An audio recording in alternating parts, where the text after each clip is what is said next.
Señoras y señores, tengan todos ustedes muy buenos días. Bienvenidos al Salón de Grados de la Universidad Nacional de Córdoba, donde damos inicio al acto en el cual se hará entrega del título de doctor honoris causa de la Universidad Nacional de Córdoba al profesor doctor Éric Georges Christian Laurent.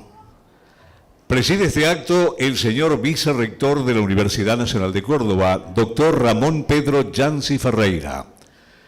Lo acompañan en el estrado la señora decana de la Facultad de Psicología, magíster Patricia Altamirano, la doctora Mariana Gómez, profesora titular de la Cátedra de Psicoanálisis y directora de la Maestría en Teoría Psicoanalítica Lacaniana, el señor cónsul de la República de Francia, doctor Pablo Sonsini Astudillo, el señor director de la Alianza Francesa de Córdoba, magíster Éric Lail,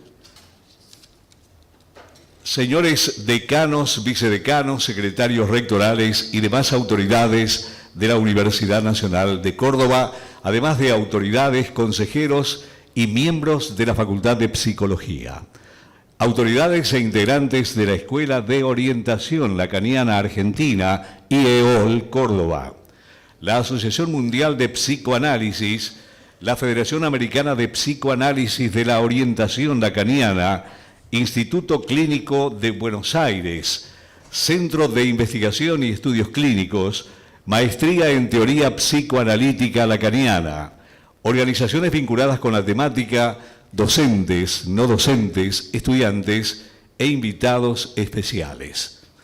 A continuación, la profesora Mariana Gómez nos presenta al profesor doctor Éric Laurent.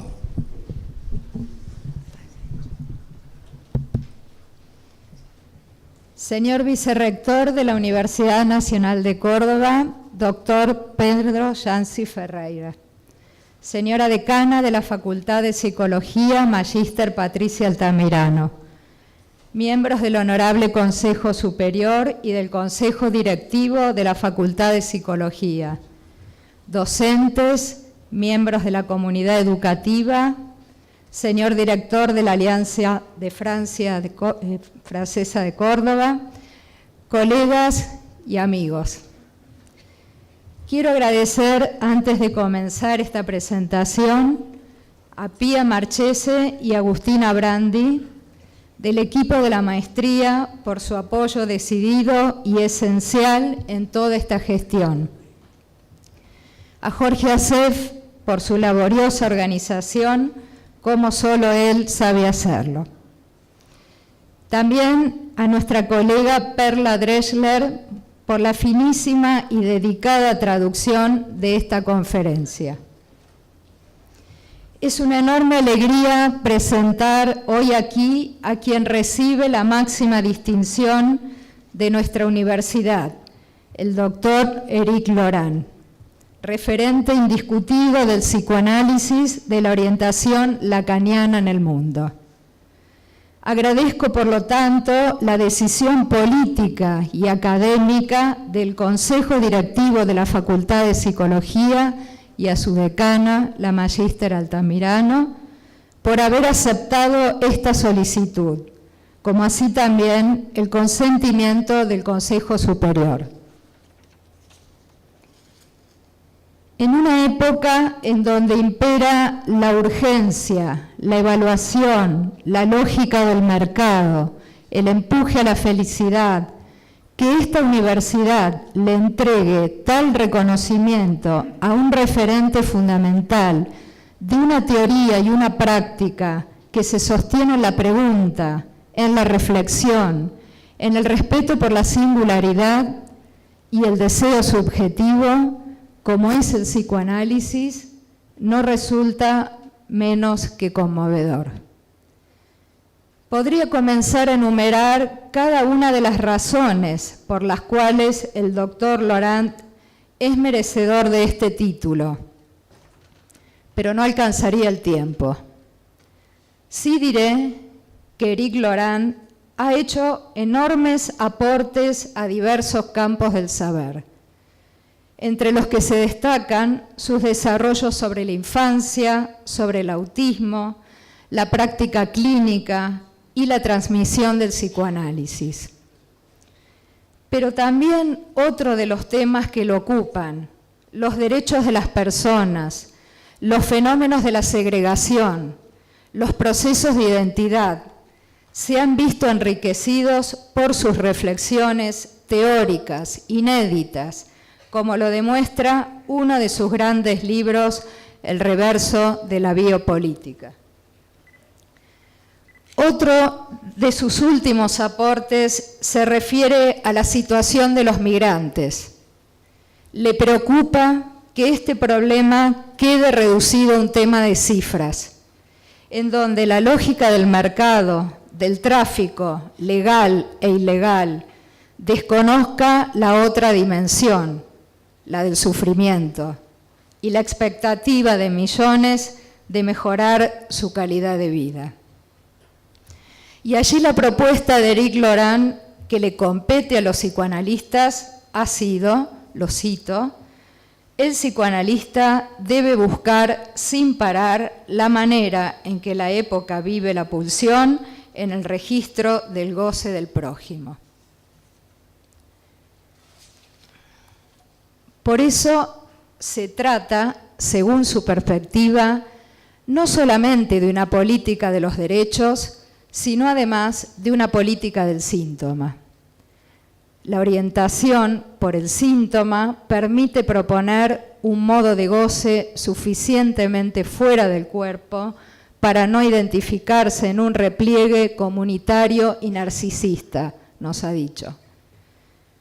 El doctor Laurent además ha producido ideas y lecturas críticas y sumamente productivas respecto de temas como la salud mental, las instituciones y los estudios de género.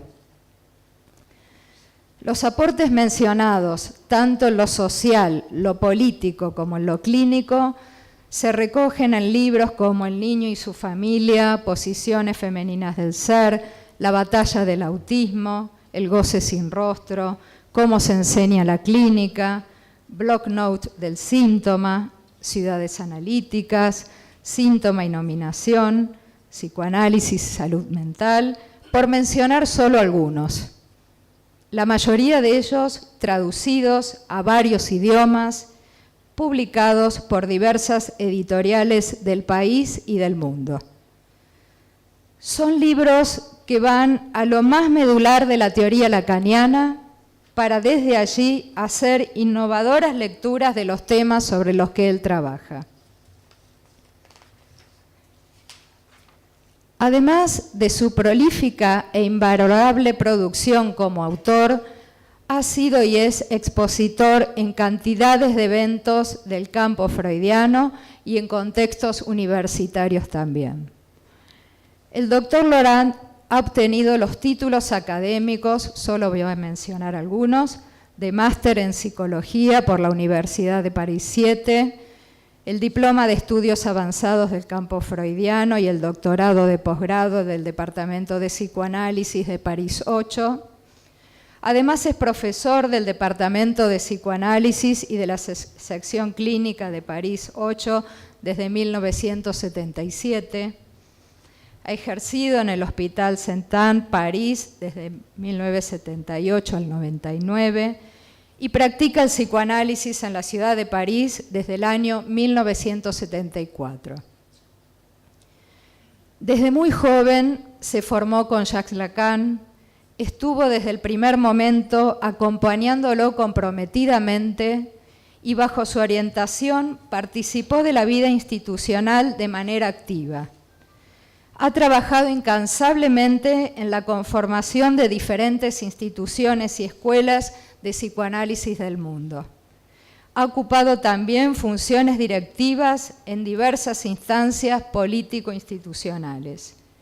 Ha presidido la Asociación Mundial de Psicoanálisis durante 4 años. Respecto de cómo los psicoanalistas dan cuenta de su final de análisis y desde una posición de absoluta generosidad, ha ayudado en la constitución y en hacer funcionar el dispositivo que conocemos como PASE y que Lacan inventó. Luego ha trabajado profundamente para instituirlo. En Córdoba contamos con su asesoramiento en el Centro de Investigación y Estudios Clínicos desde su fundación, además de enriquecernos y aprender permanentemente con sus lecturas. Estimado Éric Laurent, usted recordará sus primeras visitas a Córdoba en el año 1984, para las primeras jornadas psicoanalíticas internacionales Jacques Lacan, organizadas por el Ateneo Psicoanalítico, o el seminario preparatorio para las jornadas de la Fundación del Campo Freudiano en 1987. Finalmente, su intervención sobre la dirección de la cura en el Colegio Freudiano de Córdoba en 1992. Estaban allí algunos de los colegas que hoy se encuentran en esta sala, ese primer tiempo del psicoanálisis en Córdoba. Usted fue uno de los pilares fundacionales para la formación de varias generaciones de analistas. Aquí el psicoanálisis de su mano ingresó en los consultorios, en la práctica institucional y en la Universidad Cordobesa. De hecho, muchos de sus trabajos se leen y se encuentran en los programas de estudio de distintas asignaturas de nuestra facultad desde hace décadas. Me autorizaré a contarles una pequeña anécdota personal de hace muchos años. Había escrito yo un pequeño libro en coautoría con otros colegas y publicado por una editorial cordobesa. Eran las jornadas de la escuela de la orientación lacaniana y al finalizarlas yo me debatía en si obsequiarle o no un ejemplar, sobre todo advirtiendo la larga fila de colegas que lo esperaba, ya sea para hacerle un comentario, para solicitarle sesiones, controles, o que pretendían hacer lo mismo que yo, darle un libro, uno más para llevarse en la valija.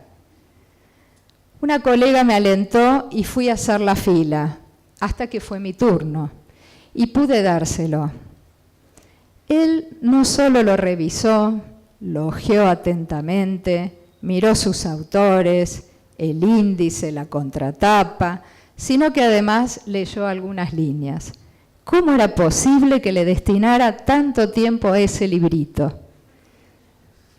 Esta breve anécdota, tal vez para la mayoría insignificante, a mí me enseñó sobre la pasión, su pasión por la formación de los analistas, su detenimiento para darle a cada uno un lugar y un tiempo de escucha, el necesario para la transferencia de trabajo, que es lo que sostiene y hace perdurar una escuela de analistas. Y en esto Éric Laurent ha sido contundente. Una escuela no concebida en el sentido asociativo, sino como un laboratorio de producción de identificaciones desegregativas.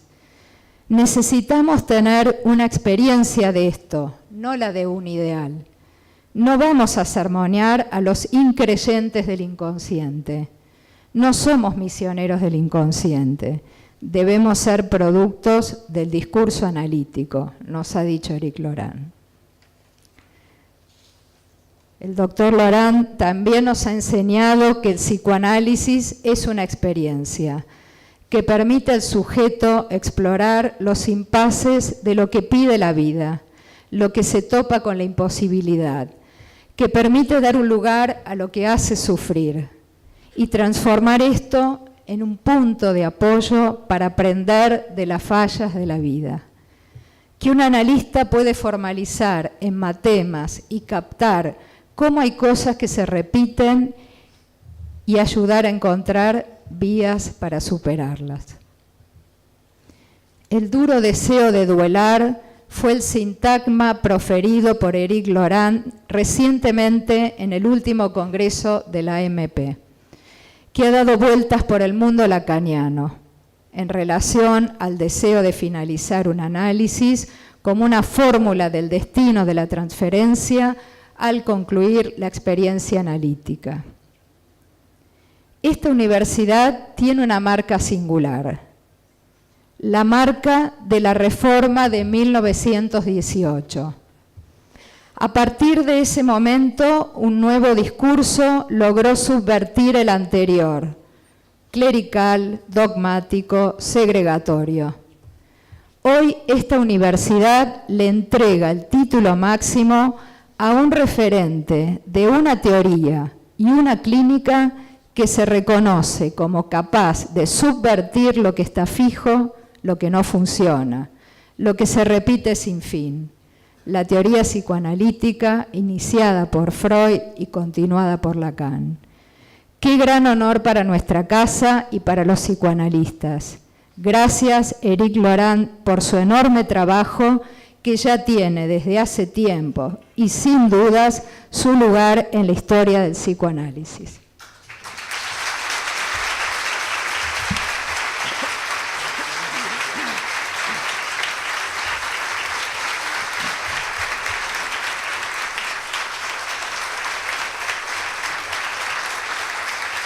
Muchas gracias por esta presentación, profesora Mariana Gómez.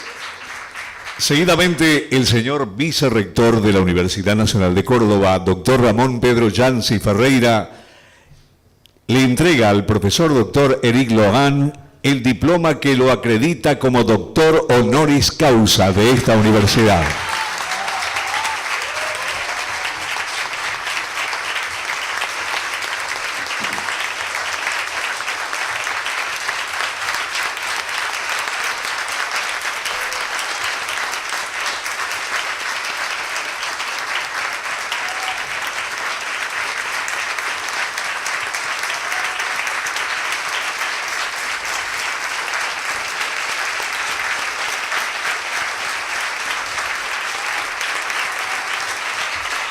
Además, deposita en manos de la señora decana de la Facultad de Psicología la medalla recordatoria de este momento.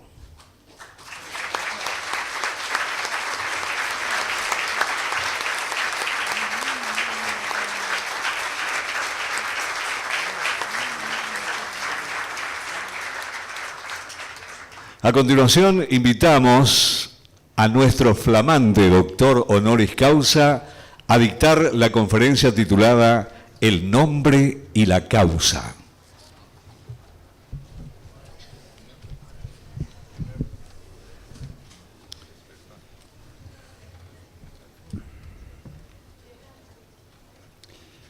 Señoras y señores, profesores, miembros del público, invitados. Ser nombrado doctor honoris causa es una nominación que de entrada pone de relieve la naturaleza doble del nombre, nombre propio y nombre de función. Sabemos desde Homero que todos nosotros tenemos un nombre. Ulises, cuando retorna, es acogido así, que ningún hombre carece completamente de nombre, ni el nombre del pueblo, ni el noble, una vez que ha nacido. Como nombre propio, estoy ahora vinculado a una función que se define a partir del discurso universitario.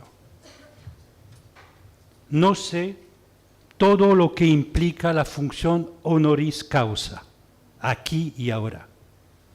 El discurso universitario lo sabe.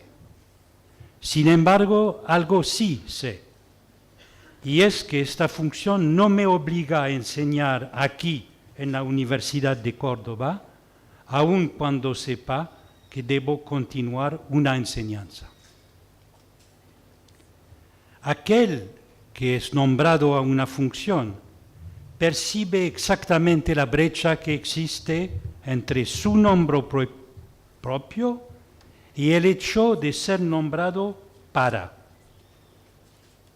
Sé también que recibir un honor implica agradecer. Por lo tanto, agradeceré, además de la doctora Mariana Gómez, a las autoridades universitarias que me han atribuido este título. El doctor Pedro Yancy Ferreira, vicerrector de la Universidad Nacional de Córdoba. La magister Patricia Altamirano, decana de la Facultad de Psicología. El Honorable Consejo Superior de la Universidad Nacional de Córdoba y el Honorable Consejo Directiva de la Facultad de Psicología.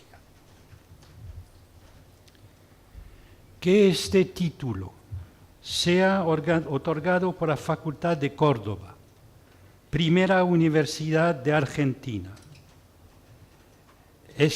eslabón de los establecimientos jesuitas en América, que del norte y del país de los Grandes Lagos hacia las misiones de Paraná sostuvieron una gran utopía hasta que fueron interdictos. Esta fundación dio a su ciudad el nombre de Córdoba la Docta a través de un deslizamiento metonímico, y que sea esta universidad que me da este título es para mí un honor suplementario. El profesor Mansur, durante mi primera visita a Córdoba en 1984, me había iniciado en los arcanos de vuestra historia universitaria. La profesora Gómez me ha dado afortunadamente indicaciones más recientes respecto de la universidad y acerca de la honorable compañía de doctores que me han precedido y que me seguirán, de los cuales tuvo conocimiento con sumo interés. En la serie quiero destacar a Germán García, con quien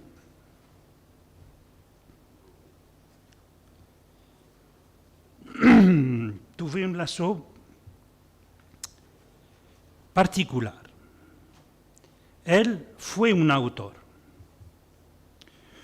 Ser nombrado doctor implica ser un autor. Mi nombre, sin duda, remite a un cierto número de producciones que la universidad me hace el honor de distinguir. Una cuestión se plantea entonces: ¿en qué sentido el nombre que llevo y el nombre de quien firma esos textos merece el nombre de autor?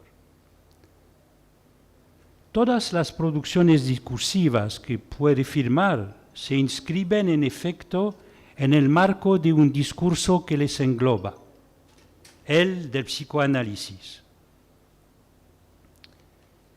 Michel Foucault comenzaba su conferencia titulada ¿Qué es un autor?, por una cita memorable de Samuel Beckett.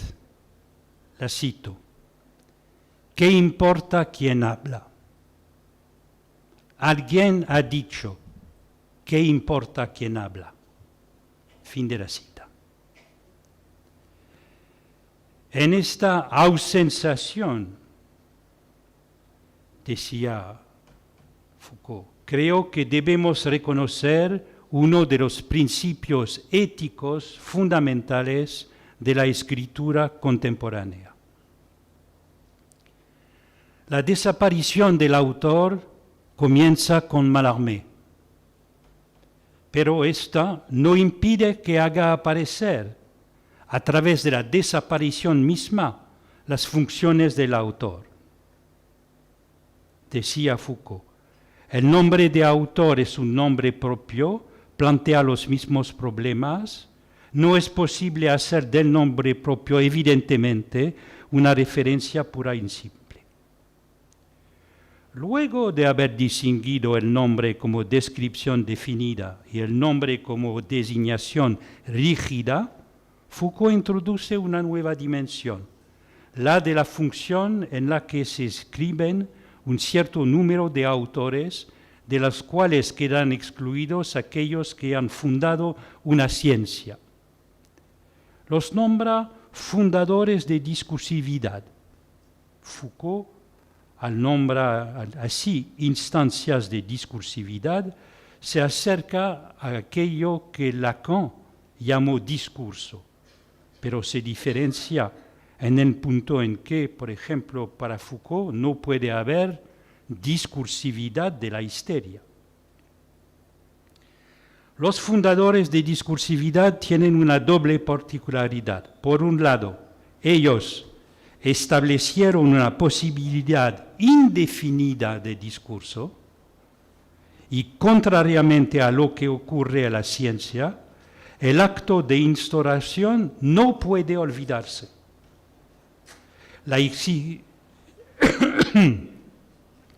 Por otra parte, se encuentra como una necesidad inevitable en tales discursividades la exigencia de un retorno al origen. Esta necesidad no se refiere a una disparidad en la actitud entre el momento fundacional y el momento actual, sino a la brecha existente en el origen fundacional del discurso en relación a los otros discursos establecidos. Restaurar esta brecha en otro momento requiere la invención de conceptos nuevos. Se trata, por lo tanto, de otra cosa que la fidelidad. Lacan, presente en la conferencia que dio Foucault, recordó de qué modo él había promovido el retorno a Freud y no veía nada que objetar a la presentación de Foucault, salvo la de agregar su nombre propio a las consideraciones generales. En la medida en que haya discurso del psicoanálisis, más allá de las variaciones del uso de nociones, conceptos, definiciones del psicoanálisis, mi trabajo se inscribe triplemente en este laminado de discurso en el que se anuda. En primer lugar, como psicoanalista me inscribo en este discurso que Freud fundó. Luego, como lector de Lacan, me inscribo en las consecuencias del retorno a Freud, de que él promovió.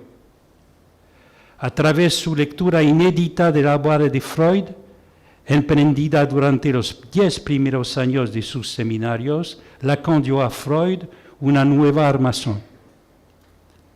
Por último, como psicoanalista lacaniano, me inscribo en lo que fue no el retorno a Lacan, sino lo que resultó ser el comentario razonado, como el índice que había redactado en los escritos, emprendido por Jacques-Alain Miller desde 1974 en Vincennes, continuando luego de la muerte del maestro.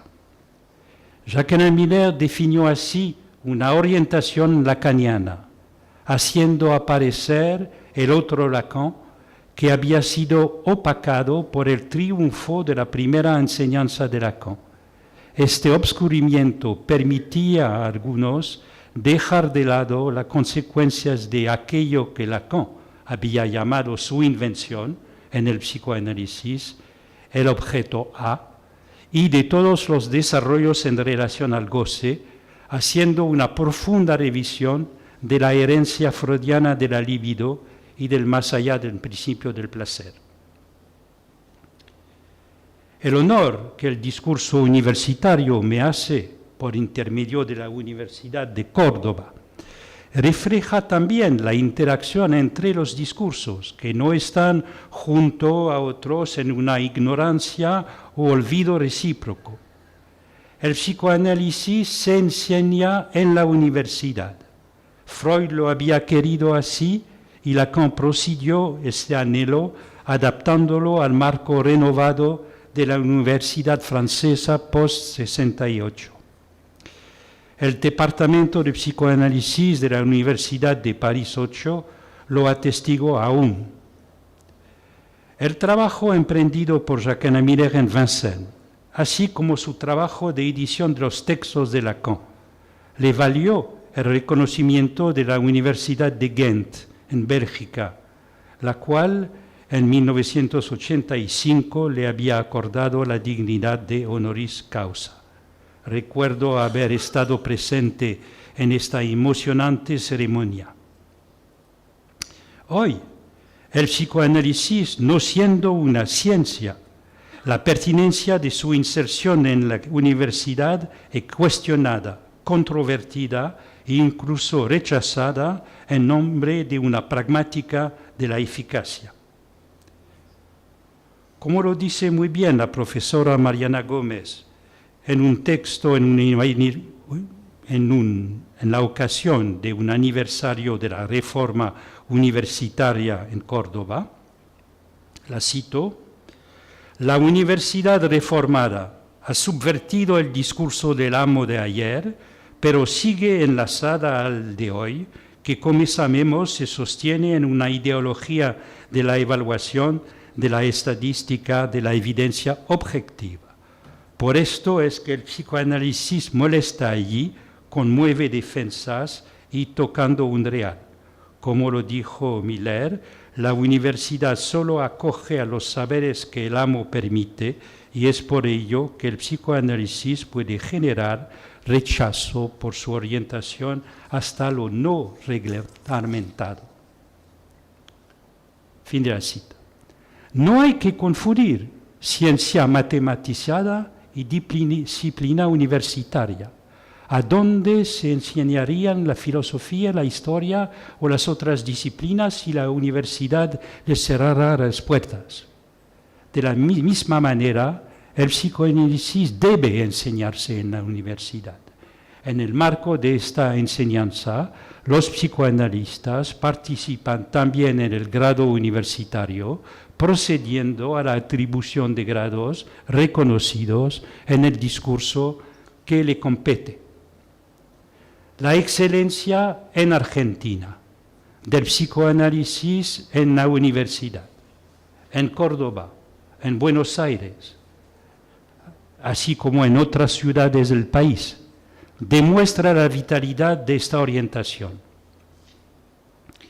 El honor que me otorgan da cuenta de la importancia de la comunidad cordobesa en la enseñanza del psicoanálisis lacaniano en la universidad, pero también en Argentina y el mundo. Sé cuántos estudiantes de otros países vienen a formarse aquí y cuán felices son de hacerlo. Los estudiantes y profesores circulan entre Córdoba, Buenos Aires y París. Y que tal estudiante de Córdoba llegue a ser profesor en París no sorprende a nadie. Esta vez el viaje se hace en sentido inverso. Como el psicoanálisis se enseña en la universidad, los representantes del discurso psicoanalítico no son indiferentes a aquello que se transmite sobre el plano epistémico del psicoanálisis y al modo en el que es enseñado. Los representantes de las asociaciones psicoanalíticas nacionales como la EOL, especialmente su presidente Daniel Millas, locales como los representantes de la EOL Córdoba, Gabriela D'Argentón, Adriana Ayarion, Alejandro Whittington, pero también internacionales, como la presidenta de la Asociación Mundial de Psicoanálisis, Angelina Harari, lo demuestran a través de su presencia aquí. Del público numeroso debería también mencionar a mis colegas y amigos, así como a los miembros de toda una comunidad de trabajo vital que sostiene la orientación lacaniana. Por esta razón también debería agradecerles. No podré hacerlo con cada uno. Haré, por lo tanto, como el rey de Bohemia en un cuento de invierno de Shakespeare. Lo cito: «Llenémosle de nuestro agradecimiento, hermano mío. que estaríamos todavía y por toda la eternidad en deuda con usted. Por esto, multiplicó con un solo número, pero bien colocado, con un solo os agradezco, las miles de otras gracias que habría que dar ante todo. Fin de la cita. El solo número en inglés es cipher.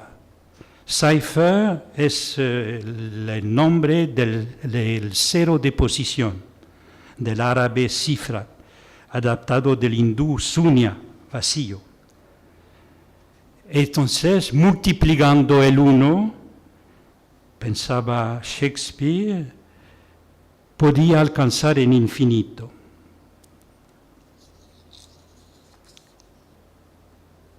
En realidad, para hacer verdaderamente infinito el agradecimiento, era necesario no multiplicar por el 0, sino dividirlo, puesto que el mático hindú Bhaskara ha establecido desde el siglo XII que 1 sur 0 va al infinito. En esta multiplicación de agradecimiento que pone en valor Shakespeare, se revela algo de la naturaleza de las gracias, que Jacqueline Miller había despejado en su discurso de honoris causa. Lo cito: gracias, para decirlo tan solo lo suficiente, hay que decirlo varias veces, incluso con variaciones. Hay una disproporción entre la significación como producto finito, que no admite nada más que gracias, y la cantidad de significantes que hay que tomar y encadenar para que esta significación se produzca efectivamente. Fin de la cita. El lazo complejo que articula mi nombre y el discurso que me atraviesa me permite sostener que desde este discurso analítico hice mi causa. Debo ahora examinar qué quiere decir esta causa y sus relaciones con la identificación en el discurso analítico en relación a los otros discursos que lo acompañan. Introduciría este desarrollo diciendo que hice del psicoanálisis mi causa sin por ello amarlo como se ama a un ideal. Esto es a lo que lleva un análisis, a separarse en la medida de lo posible de la relación al ideal, respetando los semblantes y ubicando a la causa en su lugar. Esto es lo que el discurso analítico viene a interrogar, desplazar, del lazo del nombre y de la causa, aislando a través de su operación lo que causa para cada sujeto. Cuando un sujeto llega al análisis, se queja en general de sus desventuras del amor y de un sufrimiento existencial o de sus síntomas dolorosos. La queja dirigida supone una confianza depositada en el analista, primer rostro del amor de transferencia. El analizante supone un saber al analista que le permitiría responder a aquello que no va en su vida, lo que anda mal. A cualquier edad de la vida, el lazo del amor que parece el más seguro es el de todos los sufrimientos y de todas las pasiones. En estas historias de amor, el sujeto juega diversos roles que se sistematizan, se repiten. Las identificaciones atraviesan la existencia del sujeto como tantas claves que ordenan las repeticiones dolorosas. La experiencia analítica puede así presentarse como una sucesión, una serie de demostraciones identificatorias.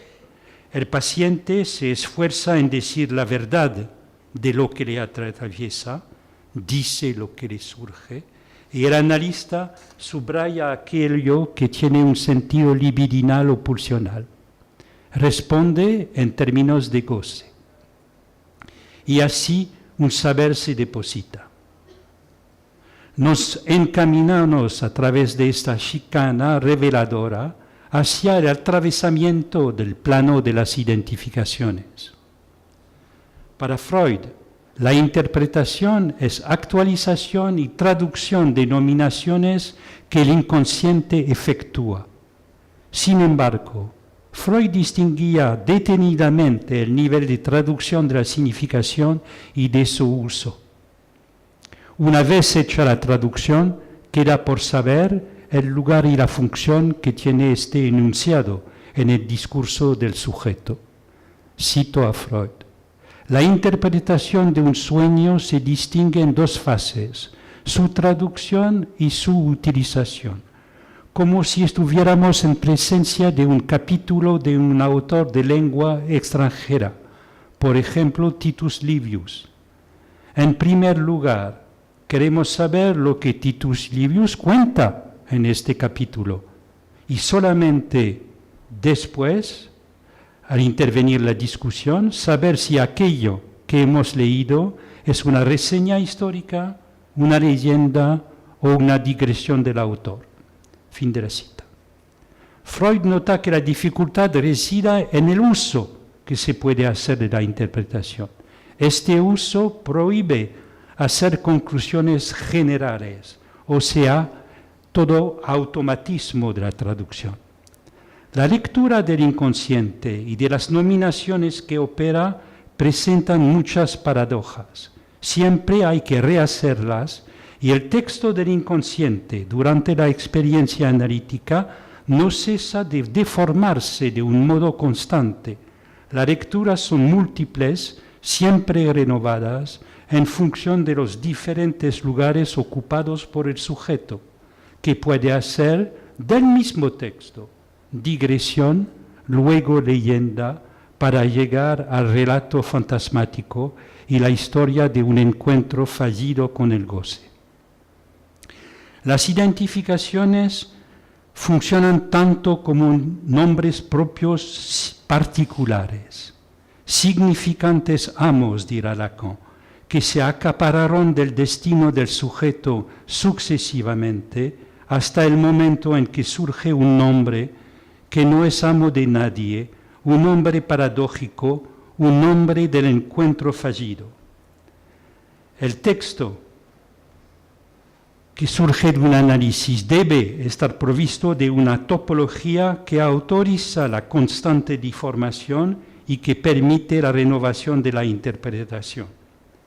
Una significación no reenvía más que a otra significación. La palabra no reenvía a una cosa. El efecto de significación se produce a través del deslizamiento de significantes anterior a todo confinamiento de la significación. Este punto de partida freudiano permitió a Lacan correrse de la problemática de un significante enganchado a un significado para pasar a los efectos de significaciones, en tanto que estos sean producidos por el juego de significantes como tal. Es lo que explora la poética, que desborda de este modo a la lingüística. Lacan sitúa, por lo tanto, en el origen del inconsciente una metáfora fundamental y no una designación que permanece imposible. La metáfora hace fracasar la nominación, reenvía siempre al deslizamiento de una nominación por venir en una metonimia renovada. El inconsciente utiliza los tropos. Sin embargo, no se trata de creación artística o poética, no se trata de arte, sino de razones. La razón que se hace escuchar es la de la pulsión o la del goce que resuena en el texto inconsciente.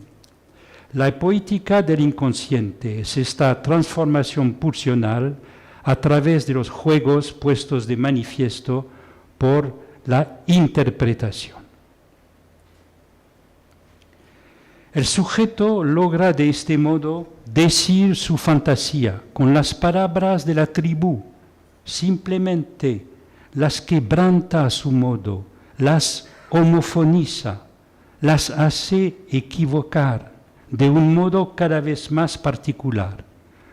Luego de escuchar a un sujeto durante un tiempo, es posible lograr discernir hasta qué punto cada uno de nosotros no habla la lengua común, el francés, el castellano, el inglés, habla en su lengua, aquella con la que se las arregla, inventando un modo particular de hacer escuchar su dolor singular de existir y las modalidades en las que el encuentro fallido con el goce se manifestó para él.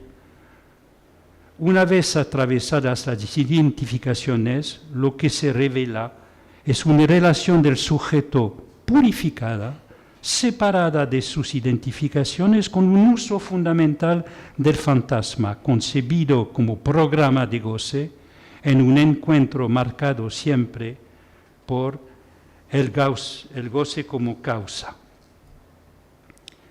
Atravesadas las identificaciones, el sujeto mantiene su nombre propio. ¿En qué se convirtió? En una suerte de designación rígida, al modo de Kripke, que a través de todas las identificaciones mantiene la relación con el goce que falla en nombrarse. Solo puede cernirse. Da lugar, en última instancia, a lo que Lacan va a llamar una identificación al síntoma. El aparato síntoma es un adunamiento fuera del sentido, del inconsciente y del goce. Es algo que no se atraviesa, que no podemos dejar atrás. Es algo con lo que tendremos que arreglarnos con lo mejor del saber hacer adquirido durante la experiencia. Cuando Lacan propone Joyce, el síntoma, como nombre de Joyce, no significa de ningún modo que luego de haber escrito su obra, a Joyce le basta con ser un escritor que contempla su nombre propio. Joyce el síntoma es Joyce Finnegan's Wake, es decir, un esfuerzo nunca logrado de hacer equivocar todas las lenguas, todos los nombres posibles, todas las nominaciones fallidas de sus encuentros contingentes con el goce. Ciertamente Joyce ha aparentemente logrado disponer la cosa en círculo.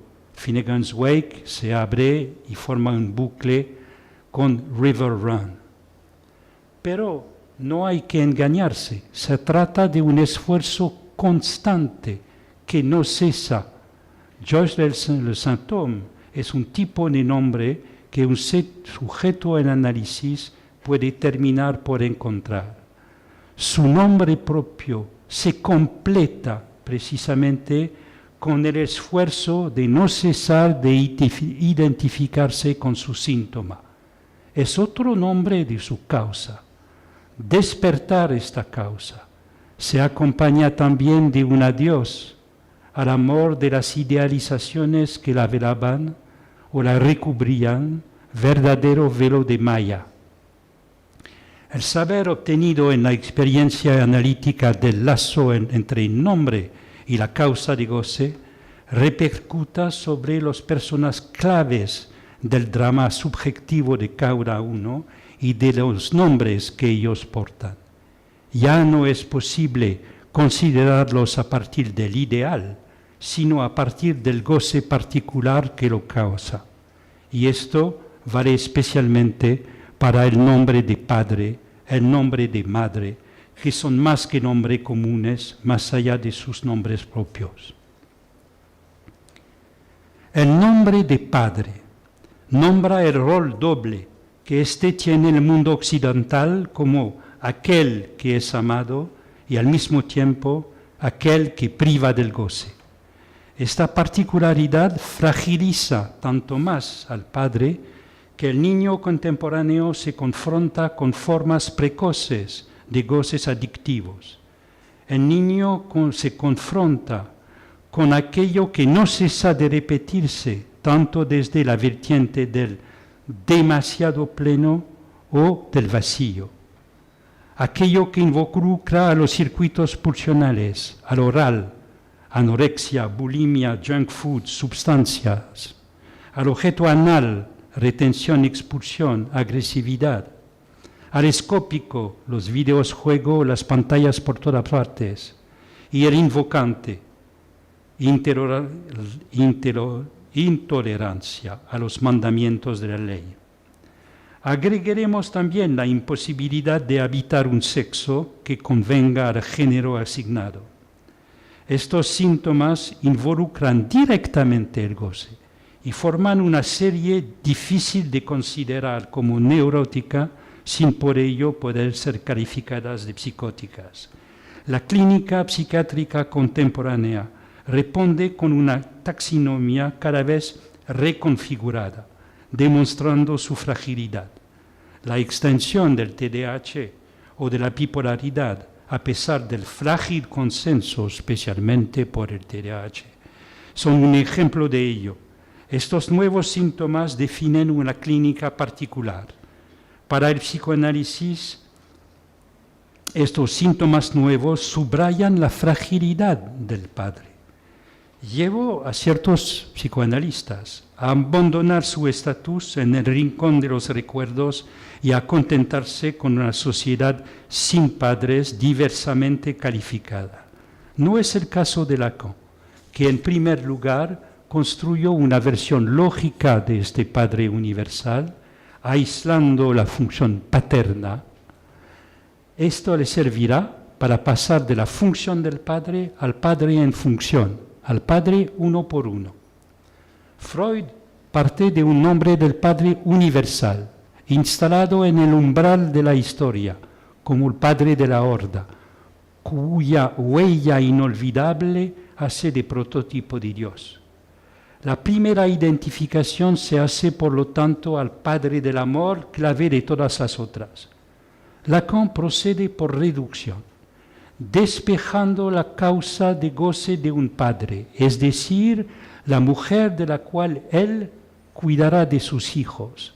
El padre no se define más a partir de un ideal y de un universal, sino a partir de su goce, de su padreversión, en francés su perversión, juego de palabra. Cito Lacan: poco importa que tenga síntomas, si él agrega él de la perversión paterna, es decir, que la causa sea una mujer que le sea adquirida para serles hijos y que de estos, lo quiera o no, de cuidados paternos. Normalmente, según la estructura del deseo masculino, el hombre se apega a los objetos A que causan su deseo, por ejemplo, un zapato, la ropa interior, el brillo de la nariz, etc. Lacan define al padre a partir de un fetichismo particular, el del niño como objeto de la madre. De este objeto A tendrá que tener un cuidado particular, dice Lacan, aquel que llamamos paterno. Permite esto generalizar la posición con la función del padre en las parejas incluso del mismo sexo. Todo esto hace parte de lo que llamamos función paternal, según la variación cultural. El padre de la perversión se sitúa al nivel de la particularidad del síntoma, de la particularidad de su goce. Y si la urgencia en el momento en que estamos de la extensión precisamente de los sentidos en el cual se usa la palabra padre, con la extensión, con el matrimonio para todos y la posibilidad de adoptar de parejas de mismo sexo, produce extensión del nombre de padre. Entonces es urgente de-teologizarlo, precisamente, hacer que la función paternal no es una autorización por creerse depositario del ideal y pensarse como un Dios. Esto no tiene sino una función psicotizante. Este padre versión lacaniana, no garantiza el acceso al goce como el Padre Dios del modelo freudiano, que lo hacía para todas las mujeres. Es por ello que Lacan insiste en el sin garantía, del que se trata ahora de hacer de una mujer la causa de la perversión paterna. A través de esta demostración particular, el padre puede dar al sujeto un acceso al real del goce en juego.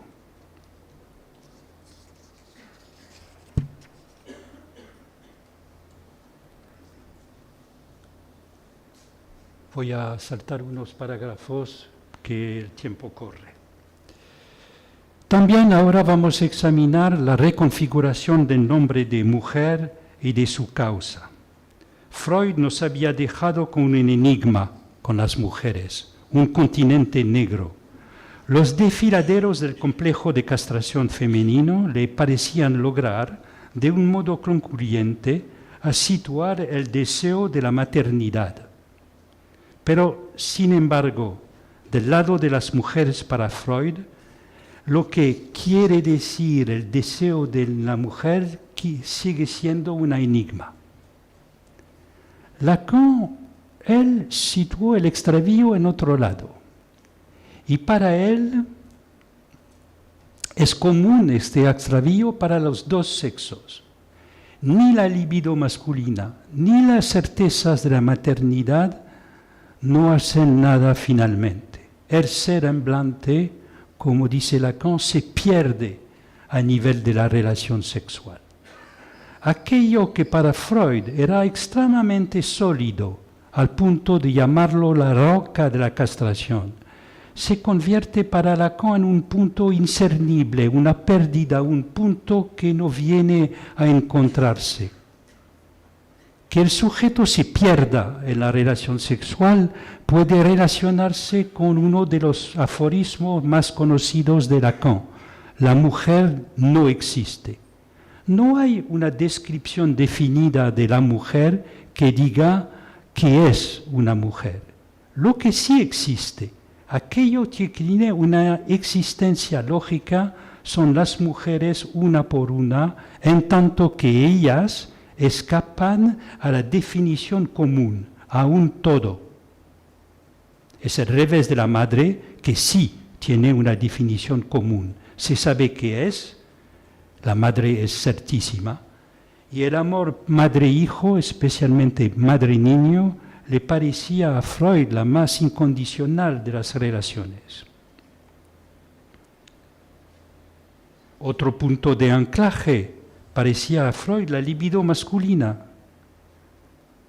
El goce fálico ciertamente tiene un lado sólido y lo debe a su vertiente fetichista. La pornografía le ilustra bien. Se desarrolla industrializando a través de la imagen la relación entre un escenario fantasmático y el goce fálico en búsqueda del hashtag perfecto. Los algoritmos calculan sus ingresos sobre las grandes plataformas industriales. Del lado de las mujeres, al revés, tenemos dificultades en saber cómo sistematizar el goce. Los proyectos de pornografía femenina no dan nada. La perversión femenina se escabulle. Algo del goce femenino no pasa por las horquillas caudinas de la castración. Al lado de la libido masculina subsiste otro goce. Las mujeres, una por una, precisamente porque no están obstaculizadas por el órgano, pueden encarnar este goce más allá del falo. La oposición de estos dos goces no concierne solamente la relación heterosexual. El lugar del goce más allá viene no solo a encarnar la posición de la mujer, sino es lo que se explora en el interior de las comunidades de goce LGBT. Estas exploran explícitamente cada una la relación entre el goce fálico y el goce que está más allá, el goce no negativable que escapa a la castración. La igualdad de derechos entre hombres y mujeres independientes de su desorientación sexual, y la caída del sistema machista hacen surgir terrores nuevos y despierta angustias de castración masculinas. La figura del machista gozador puede ser una suerte de pantomima del goce sin límite, una imitación mimética de lo que sería el goce femenino, como el drogadicto que quiere exonerarse a través de lo ilimitado de la droga de la caída fálica. Puede ser también un franqueamiento total de los límites de la castración. Cuando se produce, no estamos ya en la pantomima, sino en el feminicidio. Las angustias masculinas pueden hacer de una mujer la voz de su superior. Lo que está en juego en la articulación de los dos goces, el goce fálico y su más allá, es saber que, cualquiera sea la igualdad de derechos, una mujer sigue siendo otra para un hombre. Entonces, así puede ser síntoma y no superior. La rivalidad entre los múltiples goces pueden actualizar pulsiones asesinas. El crimen fundacional para Lacan no es el asesinato del padre, sino la voluntad de asesinato de aquel que encarna el goce que se rechaza, el odio al goce del otro. Digamos que Lacan en este punto se acerca más a Georges Bataille que a Freud. Para Bataille, el asesinato primordial que está en la base de la sociedad no es el del padre, sino de una mujer. La comunidad que ha presidido al asesinato de Sharon Tate lo mostró en los años 70. Otras comunidades, que incluyen algunos cerebros esclavizados, pueden también muy bien volverlo a pensar. La magnitud del feminicidio dice bien esta tentación asesina y la necesidad de construir una protección legal sólida, crucial. Del lado hombre, el goce fálico autoerótico se produce fuera del cuerpo sobre el órgano. Del lado mujer, la localización distinta se representa en función del no todo. El lugar del goce no es el punto de excepción del cuerpo, se produce en el cuerpo femenino con la salvedad de que este cuerpo no constituye una unidad, no hace de un todo. La mujer queda otra para sí misma. La consecuencia es que en la relación de pareja la mujer es empujada a fetichizarse, sintomatizarse y aún a velarse, a enmascararse y a acentuar sus semblantes. Es una cita de Jacqueline Miller. Fin de la cita. En este punto, tanto en Oriente como en Occidente, independientemente de las divergencias en las elecciones del uso del velo, ídolo descubierto, convergen en la acentuación de todos los fetichismos. Uno, si ha visitado los mails de Dubái y de Abu Dhabi, o que puede leer sobre cómo se compone la clientela de las firmas de lujo, son un ejemplo de esta distribución muy igualitaria de los fetiches a través de las civilizaciones. No es solo la disimetría en la producción del goce, en el cuerpo, diferente del órgano, hay también un rol diferenciado de la demanda de amor, de la palabra de amor, incluso de la carta de amor. Si Lacan pudo decir en Encore que lo que suple a la relación sexual es el amor, en el que las mujeres ponen el acento, teniendo un acceso privilegiado, no se trata, sin embargo, de una receta de acceso a la felicidad. Esta demanda de amor es una demanda de que el partener les hable y descifre esta parte de enigma que ella encarna para sí misma. Esta demanda puede cobrar la forma de una exigencia apremiante, con una nota de ilimitación. Se revela entonces un giro al estrago. De la seguridad de la relación del amor madre-hijo, pasamos con Lacan a la demanda de amor potencialmente infinita y devastadora, pero sin embargo hemos ganado en el cambio. Ya podemos responder a la pregunta que Freud había dejado sin respuesta. Sabemos lo que quiere una mujer. Despejar la causa, contrariamente a la identificación al ideal amado, no permite la unificación, no permite hacer comunidad, porque lo particular del goce no se comparte. Sin duda, las comunidades de goce pueden producirse, pueden querer en común, poner en común sus acontecimientos de cuerpo. Lo llevan a cabo todo tipo de comunidades. Sin embargo, no es menos cierto que lo que propone el psicoanálisis es una nueva psicología de las masas.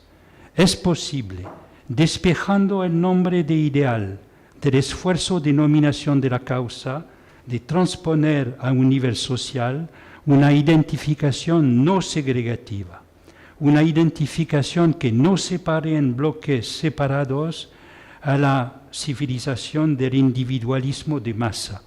Los mejores sociólogos insisten en la multiplicidad en las identificaciones que no pueden reducirse a una entidad manipulable.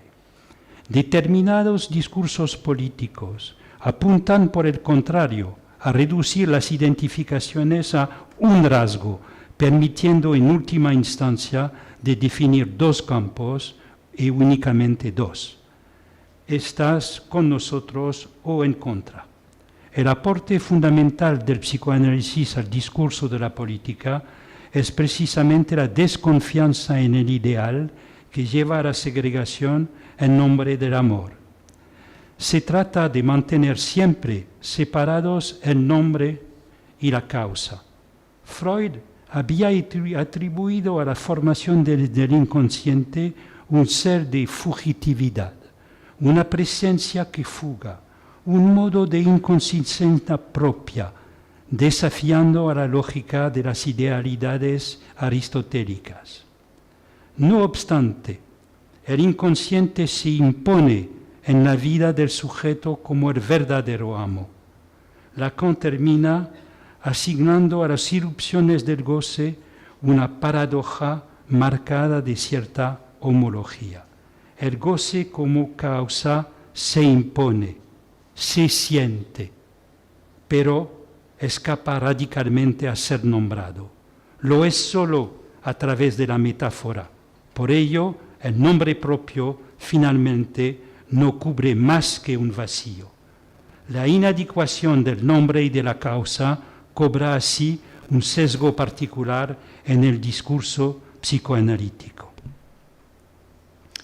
Señoras y señores, han hecho de mi nombre propio, con esta nominación, el índice de que no remite más que a este vacío que nos causa. Por última vez, le estoy muy agradecidos.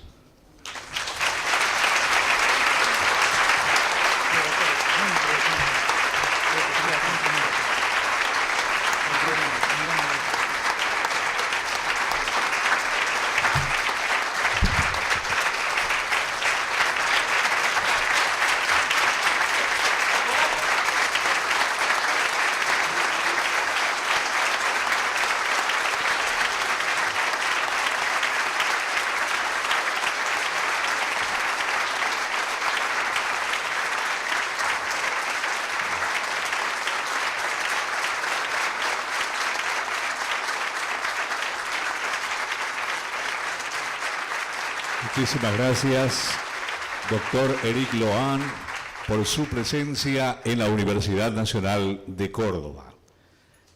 Y, señoras y señores, vamos a cerrar esta ceremonia con los acordes del himno universitario Gaudiamus Igitur.